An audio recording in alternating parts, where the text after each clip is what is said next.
They called it ugly. Said it looked like a prison yard, like I was preparing for the apocalypse instead of a rainstorm, and the best part, they tried to tear it down the week a Category 4 hurricane was headed straight for us.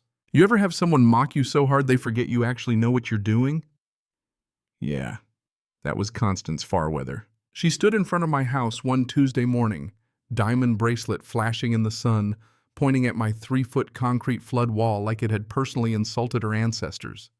"That thing is ruining our view," she snapped. "You're turning Willowbrook Estates into a junkyard." Behind her stood 6 HOA board members dressed like they were auditioning for a yacht catalog. Clipboards, designer heels, the faint smell of expensive perfume and moral superiority. And I just stood there in my old Army Corps ball cap, hands dusty from fresh concrete, thinking you have no idea what's coming. My name's Ezra Blackwood. I'm 52, retired civil engineer. Spent 30 years building levees for the Army Corps of Engineers. When my wife Miriam passed from cancer, I couldn't stay in our old house anymore. Every hallway echoed with her. So I sold it and bought the cheapest place in Florida's most prestigious gated community, Willowbrook Estates. Cheapest meaning $340,000. Across the street, Constance's Marble Palace, $2.8 million, and not a drop of common sense in the foundation. Willowbrook was built on former wetlands, 400 acres of filled marshland about 15 miles from the coast. The brochures called it water views. The original environmental survey called it a natural storm basin. Big difference. I should have known something was off when the realtor dodged every flood insurance question like it was radioactive. After Hurricane Beatrice brushed past us last spring, I watched brown water flow through million-dollar landscaping like melted chocolate. Muddy drywall smell hung in the air for weeks. Insurance checks flew around like confetti. Folks treated it like a spa inconvenience. Except Mrs. Victor, 78 years old, widow. Basement flooded to her knees.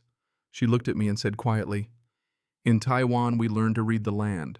Water always remembers where it belongs." Her late husband, Harold, had been the city's chief engineer.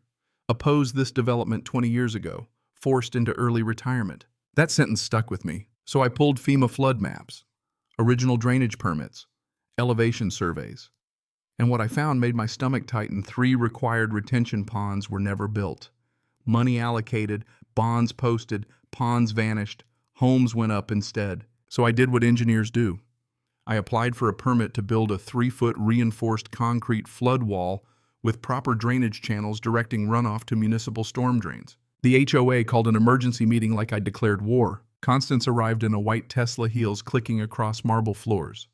"This violates aesthetic covenants," she announced. "This isn't a trailer park." I calmly explained water flow physics. She responded with a Mont Blanc pen, scratching violations into legal paperwork like it was performance art. Vote went 6-1 against me. Only Mrs. Victor raised her hand in support. Constance cornered me afterward by the lobby fountain. "If you build that eyesore," she whispered, "I'll fine you $500 a day until you tear it down." I poured concrete anyway. That's when the real campaign started. Cease and desist letters from a law firm that charges $800 an hour to intimidate retirees. Weekly aesthetic committees circling my wall measuring shadows. Anonymous Facebook posts questioning my mental stability. One even suggested I was building walls because I couldn't save Miriam. That one almost broke me. At Miriam's funeral, Constance leaned close and murmured, "Grief can make people unstable." That was the moment I stopped playing defense. They sent inspectors weekly. Code enforcement, environmental compliance, drainage modifications, $8,400 in fines in 6 weeks. But they underestimated something fundamental. Engineers document everything. I started living at the county records office, dug through dusty 1998 development contracts, and that's where the twist cracked the whole thing open. The original plans showed 3 retention ponds, environmental bonds totaling $2.8 million. The ponds were removed in emergency revisions, bonds transferred. Where'd the money go? Beautification fund, decorative median strips, marble fountains, contracts awarded to companies owned by Constance's relatives, her brother's management firm, her husband's political donors. She wasn't attacking my wall because it was ugly. She was attacking it because it proved the drainage never worked. Enter Diana Reeves, investigative reporter. She'd been tracking suspicious development money across 3 counties. My harassment case intersected her corruption investigation. We compared notes. The paper trail was devastating. Then Hurricane Delilah formed. Category 4. Direct path. Catastrophic flood warnings. 72 hours out. Constance escalated. Tried to have my wall demolished for safety, hired private security, organized a community safety forum with a psychologist analyzing grief-induced defensive structures. PowerPoint slides of my wall. 43 neighbors attended, only 3 walked out. Meanwhile, Diana prepared cameras. Marcus Webb, insurance adjuster, brought data showing $2.1 million in flood claims denied due to pre-existing drainage deficiencies. Thursday morning, demolition crew arrived. Bulldozers, concrete saw. They didn't expect a human chain. Mrs. Victor, Jennifer Martinez, schoolteacher from Lot 23, and her kids holding signs that read, "Trust Science." Postal workers, neighbors who'd finally connected the dots. Diana's cameras rolled. Constance tried to perform authority for the lens. "This structure is dangerous." According to which engineering report, Diana asked. Silence. Then the black sedan pulled up. FBI. Turns out Diana's investigation had triggered federal review.